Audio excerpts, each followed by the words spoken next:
In the 1994 World Cup, the Colombian national team was staying in Fullerton, California, just south of Los Angeles. Fans poured in and out of the hotel lobby to take pictures with the players. Have you ever been to Fullerton? It's part of the vast expanse of concrete that makes up Orange County, California. Disney is just across the way. This wasn't like the secluded training grounds that the players were used to. They felt exposed. As the World Cup got underway, the Colombian team received death threats via fax. The welcome screens in the hotel room TVs were hacked, replaced with ominous messages from the fearsome cartel members back home. So when Colombia took the field in Pasadena's Rose Bowl, they were rightfully nervous and unsettled. They proceeded to lose to a barely professional USA team. This game has got to be over. There hasn't been really many. There it is!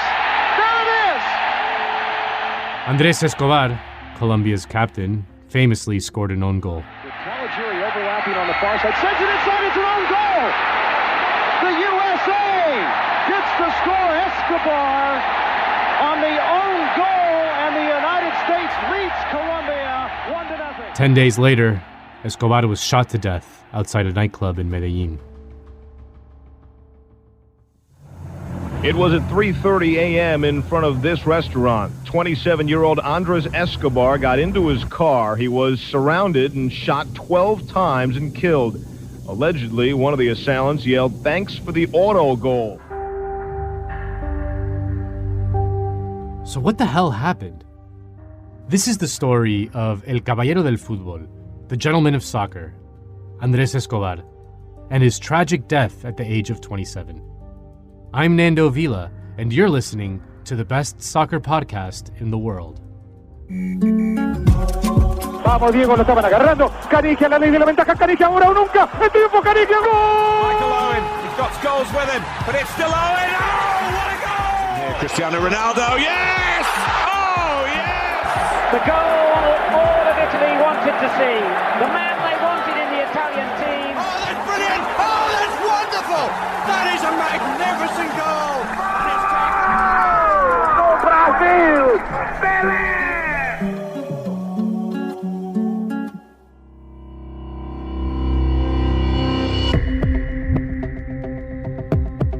September 5th, 1993, Buenos Aires. 75,000 Argentine fans were in El Monumental, River Plate Stadium, where Argentina had never lost a World Cup qualifying match. Until now.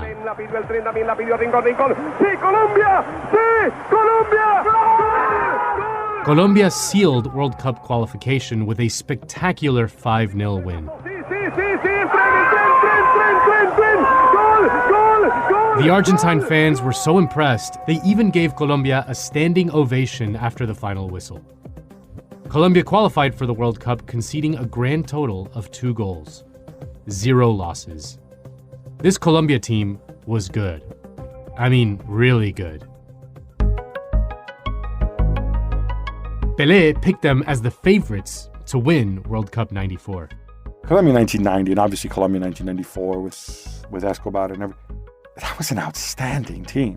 That was a team that could have won the World Cup in '94. That's Gabriele Marcotti, a senior writer for ESPN. Andrés Escobar was the captain. He was a tall, elegant central defender with a floofy mullet. And he was good. I mean, really good. AC Milan offered him a contract. Colombia being good at soccer was a new thing. Historically, that wasn't the case at all. Prior to 1990, they had only qualified for 1 World Cup and hadn't won a game. They had such an inferiority complex because, especially the Colombian national team before about the 1980s, it was really a poor relation to the kind of established teams on the continent, the likes of Brazil, Argentina, Uruguay, and even, I think at that point, Peru and Chile had probably surpassed them. This is Daniel Edwards, a soccer journalist based in Buenos Aires. Colombia's ascent in the 90s coincided with Andrés Escobar, but he wasn't the main cause. It was another Escobar. Really, Pablo Escobar. Heard of him? It started with petty crime. Pablo and his brother Roberto were trying to make some money. In the 70s, a kidnapping earned them $100,000, so crime paid. They moved into smuggling, particularly cocaine. And by the 80s, Pablo Escobar supplied 80% of the world's cocaine. He made $60 million a day. He had mountains of cash buried in the countryside. How do you launder that much illicit money? Well, if you're Pablo Escobar, then you buy a soccer team. His name could never officially be on it, of course, but he ran El Nacional de Medellín. It caught on. Rival drug lords did the same with rival clubs. José Gacha, el Mexicano, ran Millonarios. The Cali cartel ran América de Cali. Suddenly, Colombian clubs had enough money to keep hold of their best players, and they could afford to hire talented foreign ones. And Colombian soccer took off. They called it narcofútbol. Pablo started building soccer fields with floodlights in slums. Muchas gracias por esta condecoración y por este honor que me hacen en el día de hoy. There's a bunch of videos of Escobar at these unveilings, looking awkward at the mic. The crowd cheers as he kicks an inaugural ball and stiffly walks off the field. His methods were not always so altruistic. His strategy was plata o plomo, silver or lead. Accept the bribe or be dead. It's said that Pablo Escobar once ordered the assassination of a referee, plus assorted judges, politicians, over 500 policemen, and thousands of rival cartel members. As Pablo was taking over the global drug trade, Nacional was emerging on the international stage. In 1987, Andrés Escobar joined the Nacional team at age 20. Within a year, he was playing for the national team. Pacho Maturana, his club coach, also managed the Colombian team. In 1988, Andrés scored his only goal for Colombia against England at Wembley Stadium.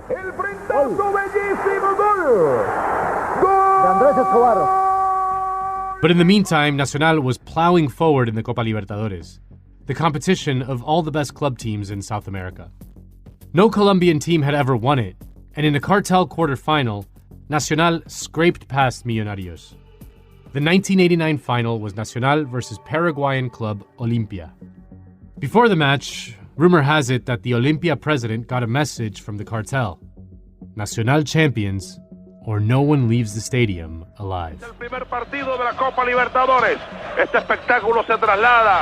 In the penalty shootout, Andrés Escobar scored first. Andrés Escobar arranca, tiró! René Higuita, the iconic goalkeeper, scored one and saved four. And Nacional won. But that team, that Atlético Nacional team has just gone into history as one of the greatest South American club teams that ever was. They had the Andrés Escobar in the middle of the defence as well, this towering figure who, as we all know, met a very tragic end 5 years later after the United States World Cup. The players went to Pablo Escobar's ranch to celebrate and pick up their bonuses. Using the core of his Nacional team, Coach Maturana led Colombia into a new era. They made it to the round of 16 at the 1990 World Cup. And the Colombian players, coaches, go absolutely wild. And so this guy, Francisco Maturana, the coach of that age, he comes in and he says, look, we're not going to beat Argentina, Brazil by fouling them, by spoiling. We're Colombians. We love to have fun. We love to just show our true selves, so we're going to do that on the pitch. And it might not have ended in trophies, but it was probably the closest that Colombia has felt to their national team, because it was just reflecting what this country was about. Meanwhile, Pablo Escobar pumped out enough silver and lead to get a law changed so that Colombia would no longer extradite people to the United States. And then came the infamous surrender. Pablo Escobar turned himself in to Colombian authorities, on the condition that he could build his own prison in Medellín. That became known as La Catedral, more a mansion than a prison, which came equipped with its own soccer field. Pablo Escobar would fly in elite players for luxurious friendlies. Then he would bet on the outcome with other drug kingpins. They'd all go. And you don't say no to Pablo Escobar. René Higuita talked openly to journalists. He never hid his relationship with Pablo Escobar. But Andrés was much more uncomfortable with the situation. Diego Maradona went once. He got a huge fee to play in the friendly, and he had no idea who Pablo Escobar was at the time. They played the match and then partied through the night. Maradona wasn't playing on the day Colombia beat Argentina 5-0. He had failed a drug test and couldn't play, but he was in the stands, applauding. In the fallout of the match, Maradona rejoined Argentina from his drug ban to revive its chances in the World Cup. Back in Colombia, dozens were killed in the joyous celebrations. Colombia at the time had the highest rate of violence anywhere in the world. Cartels assassinated politicians, and the military hunted down drug traffickers, not to mention members of the FARC and paramilitaries. There was a tug of war happening between the government and the cartels over the future of Colombia itself. And frequently, they were using soccer as the rope. It was the one thing that everyone agreed on. Then President Cesar Gaviria showed up to every match. Pablo Escobar tuned in religiously via radio, even while on the run after he fled his luxurious prison that he built for himself. Stuck in the middle of this bloody contest over a nation was a sweet kid with a floofy mullet, nicknamed the Gentleman of Football. More about what happened next after the break.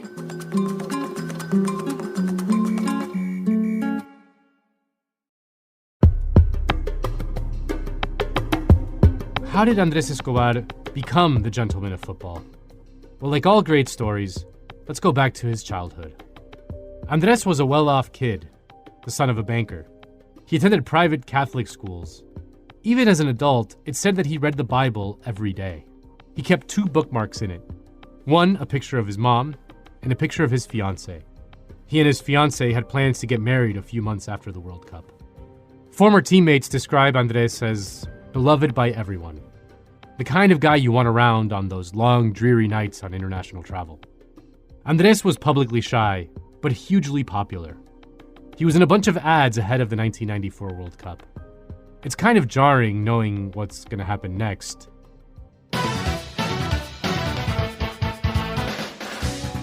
The world was full of buoyant commercial cheer for the 94 World Cup in the good old US of A. 300,000 fans visited from abroad. About 3.5 million people packed stadiums to 96% capacity and booked 500,000 hotel rooms. Snickers got their logo in front of 2 billion viewers on TV. Imported beer sales jumped by over 300%. ABC helpfully explained what exactly this whole soccer thing was. Well, I think a lot of people are still confused about how this tournament works. Temporary tattoos of Stryker, the cartoon dog mascot for the tournament, became a surprise hit from a novelty shop in Texas. At the opening ceremonies, Pele traipsed around with Whitney Houston, and Bill Clinton gave a speech.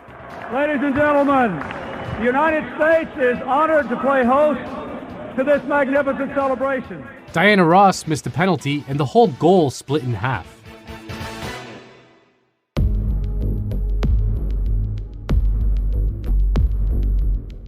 Back in Colombia, things were considerably less cheery. Pablo Escobar had fled the prison he built for himself by 1992. The Colombian government wanted to move him to a real prison, and instead he ducked out in the middle of the night and was living on the lam for 2 years. And he had a target on his back. The military and a bunch of vigilantes financed by the Cali cartel hunted down Pablo Escobar. These vigilantes came to be known as Los Pepes, as in Perseguidos por Pablo Escobar. They were mostly cartel members bribed to turn on Pablo. Months before the World Cup, Pablo Escobar was gunned down on a Medellin rooftop a day after his 44th birthday. Rival factions fought to fill the power vacuum. There were no rules. The country descended into chaos. René Higuita got involved in the ransom paid for a cartel kidnapping and spent 7 months in jail. He was excluded from the World Cup squad. Motorcyclists kidnapped the 4-year-old son of Colombia defender Luis Chonto Herrera from outside his home in Medellin. They returned the kid to a church the next day. All of this was taking a toll on Colombia's national team as they prepared for their opening match in the World Cup against Romania.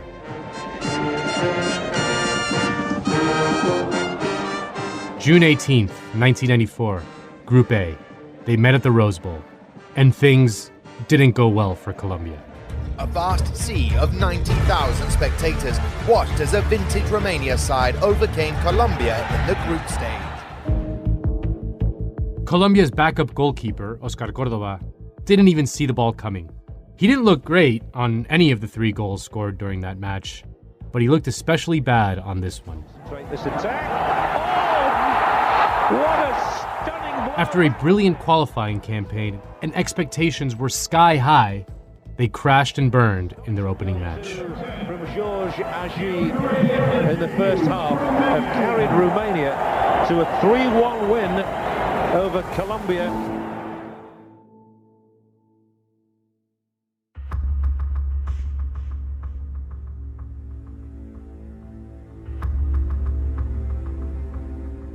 And that's when the death threats came rolling in. Some context. The players weren't the only ones that had their asses on the line during the World Cup. It wasn't your run-of-the-mill World Cup stakes. Drug syndicates had bet millions on Colombia. Colombia's assistant coach was a guy named Hernán Darío Gómez. His brother was Gabriel Barrabás Gómez, a starting midfielder on the team. A fax was sent to the Fullerton Hotel that said that if Barrabás started, they would murder Barrabás, Barrabás' family, Coach Maturana's family, and the rest of the squad. The TVs in their hotel rooms showed a similar message. Maturana showed up to a team meeting crying. What could he do? Forward Faustino Asprilla called his family and told them to hide. Chonto Herrera, the defender whose 4-year-old son was kidnapped, got the news that his brother had died in a car crash. He was despondent. He wanted to give up and go home. Andrés Escobar stayed up with Herrera all night, comforting him. The country needs you, Andrés told his friend. Problems off the field, and that whole Colombia team, especially in 1994, we didn't necessarily know it at the time, and it all came out after with death threats and the cartel, and all of this stuff, and obviously with Andrés Escobar and all that kind of stuff that happened. That team was knee deep in it. This is Alexi Lalas. He played for the United States in the next game against Colombia with his scraggly goatee and uncombed ginger mane and iconic denim jersey. Now Alexi works for Fox Sports. Barrabás was dropped in the middle of the tournament. He left the team and never played for Colombia again. Shaken teammates made the trek up to Pasadena to play the hosting United States.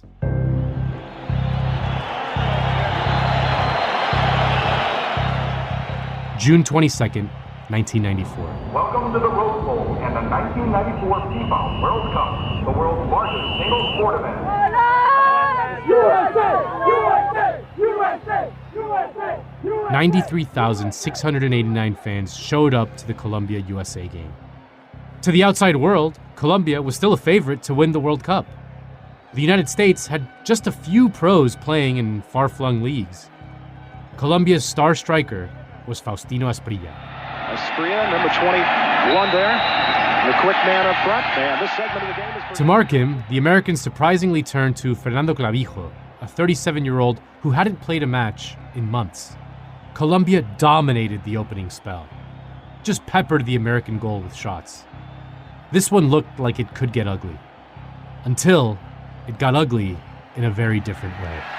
Hawks looking for Stewart. He's turned into his own goal! The US take the lead with an own goal from Escobar! Colombia's goalkeeper, Oscar Córdoba, is already moving to where the cross will go. When it's redirected past him, he arcs backward and falls over like he's been shot. In the feed, you can see Andrés Escobar stand up. He's got his hands on his hips, head hung low. He doesn't look defeated, just sort of a grim acceptance. Ready to get on with the game, with life. Sends it inside, it's an own goal! The USA gets the score.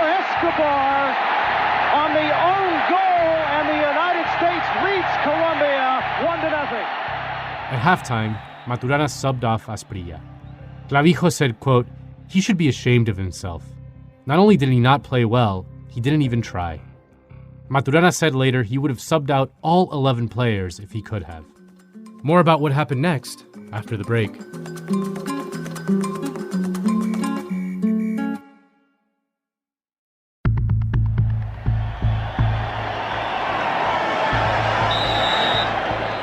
Second half. Sending on to Ernie Stewart, the chip. Score! USA! The American dream is alive and well. Ernie Stewart makes it 2-0, and they're on their way to the second round. Adolfo Valencia scored Colombia's only goal in the 90th minute, but it wasn't enough. In hindsight, it's eerie watching the American people celebrating on the streets. Colombia losing to the US in '94 was perhaps the biggest upset in World Cup history. The American headlines read, "The miracle on grass." The US was through to the knockout rounds. Colombia, on the other hand, was out. The newspaper La Prensa went with the headline, "Humiliated by the United States." Maturana said his team couldn't have played so poorly even on purpose. Asprilla got defensive and told reporters, it's not the end of the world. Maybe, but it was the end of a lot of things. Drug traffickers lost millions in bets on Colombia. Maturana resigned after receiving bomb threats at his house and fled Colombia. Hernan Darío Gómez, the assistant coach, turned down the head coaching job. He said he simply didn't want it anymore, and one could understand why. Andrés Escobar's family had vacation plans. They were headed to America and asked Andrés to join. A Colombia radio station asked Andrés to do the commentary for the rest of the World Cup. He declined both invitations. He went back home. He thought it was important to show his face in Colombia. Su futuro deportivo. This is audio from the last interview he gave. Bueno, hasta ahora yo creo que sigo con Nacional. Tenemos unos días de descanso y luego me voy a reportar al equipo y a continuar en el torneo colombiano y en la Supercopa. In the footage, he looks down and then into the middle distance. He blinks. There's nothing much more to say. He's defeated, but will get on with his life. 2 days later, Andrés Escobar was murdered.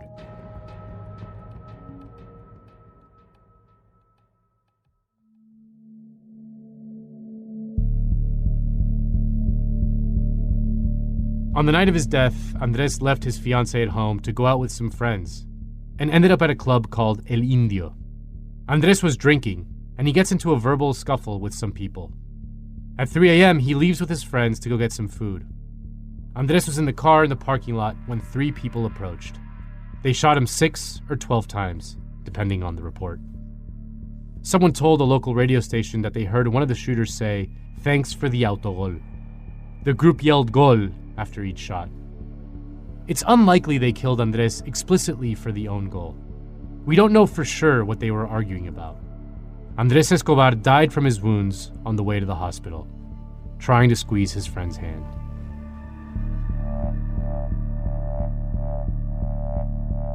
Two of the gunmen were identified as the Gallón brothers, Pedro and Juan, drug traffickers/car dealers.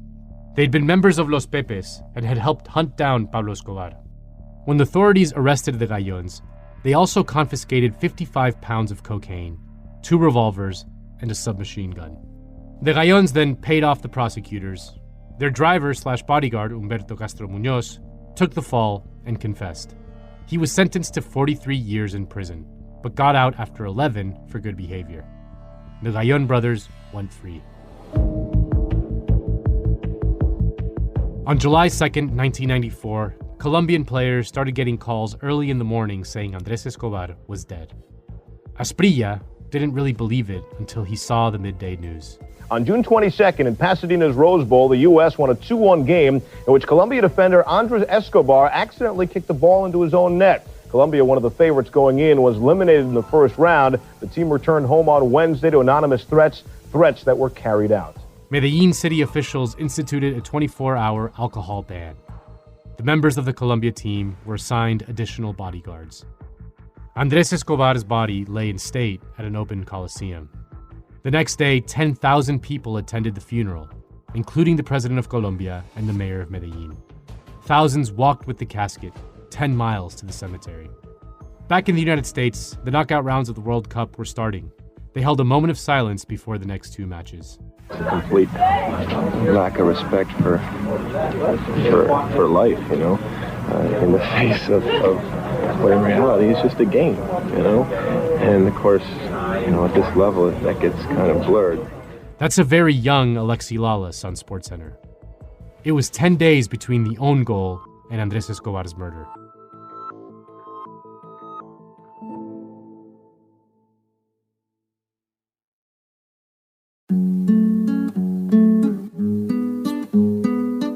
The Best Soccer Podcast in the World is a production of Exile Content Studios in partnership with iHeart's My Cultura podcast network and is hosted by me, Nando Vila.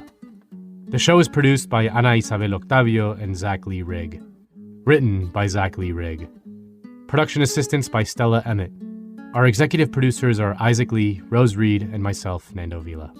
Our executive producers at iHeart are Giselle Vances and Arlene Santana. Sound design by Hugo Mendoza. Our theme song is by Lou J. Special thanks to all the voices who participated in this episode: Alexi Lalas, Gabriele Marcotti, and Daniel Edwards. For more podcasts, listen to the iHeartRadio app, Apple Podcasts, or wherever you listen to your favorite shows.